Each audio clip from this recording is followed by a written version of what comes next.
Hello friends, இன்னைக்கு ஒரு குட்டி லாக் தான் பார்க்க போறோம். ஸோ இன்னைக்கு கேக் ஆர்டர்ஸ் எதுவும் பெருசா இல்லை, அதனால வீட்டுக்கு ஒரு கேக் செய்யலாம். ரொம்ப நாள் ஆச்சு வீட்டுக்கு கேக் செஞ்சேன் அப்படின்னு சொல்லி செஞ்சேன். என்னன்னு பார்த்தீங்கன்னா ரொம்ப ஹெல்த்தியான ரெசிபி யூஸ் பண்ணி, என்னன்னா வெறும் ராகி, கோதுமை அண்ட் பார்த்தீங்கன்னா ப்ரௌன் சுகர் இதை யூஸ் பண்ணி சூப்பரான ஒரு கேக்கும் அதே பேட்டர் யூஸ் பண்ணி எப்படி பேன் கேக் செய்யணும் அப்படிங்கிறதையும் ரெண்டுமே எனக்கு சேனல்ல வீடியோவை அப்லோட் பண்ணிட்டேன். ஸோ அதோட லிங்கை டிஸ்கிரிப்ஷன்லேயே கொடுக்குறேன். அண்ட் கமெண்ட்ல ஃபர்ஸ்ட் கமெண்ட்லேயே ஒரு லிங்க் தரேன், வேணும்னா செக் பண்ணுங்க. ரொம்ப ஹெல்த்தியான ரெசிபி இது. பேன் கேக்ல கொஞ்சமா ஹனி போட்டு சாப்பிட்டா அந்த அளவுக்கு வேற லெவல் டேஸ்ட்ல இருந்துச்சு. ஸோ கண்டிப்பா நானே எக்ஸ்பெக்ட் பண்ணல இந்த அளவுக்கு டேஸ்டா இருக்கும் அப்படின்ட்டு.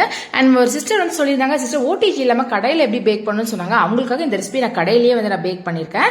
ஸோ வீடியோவை மறக்காம செக் பண்ணிட்டு எப்படி இருக்குங்கிறத உங்களோட கமெண்ட்டையும் எனக்கு கமெண்ட் செக்ஷன்ல பண்ணுங்க. ஸோ இந்த மாதிரி ஹெல்த்தி ரெசிபிஸ் பார்க்கறதுக்கு நம்மளோட சேனலை சப்ஸ்கிரைப் பண்ணிக்கோங்க. ஸோ சூப்பரான ராகி அண்ட் வீட் யூஸ் பண்ணி செஞ்ச கேக் அண்ட் பேன் கேக் ரெண்டும் சூப்பரா இருந்துச்சு. வீடியோ பிடிச்சா மறக்காம லைக், ஷேர், சப்ஸ்கிரைப். அடுத்த ஒரு சூப்பரான கேக் லாக்ல பார்க்கலாம். பாய்.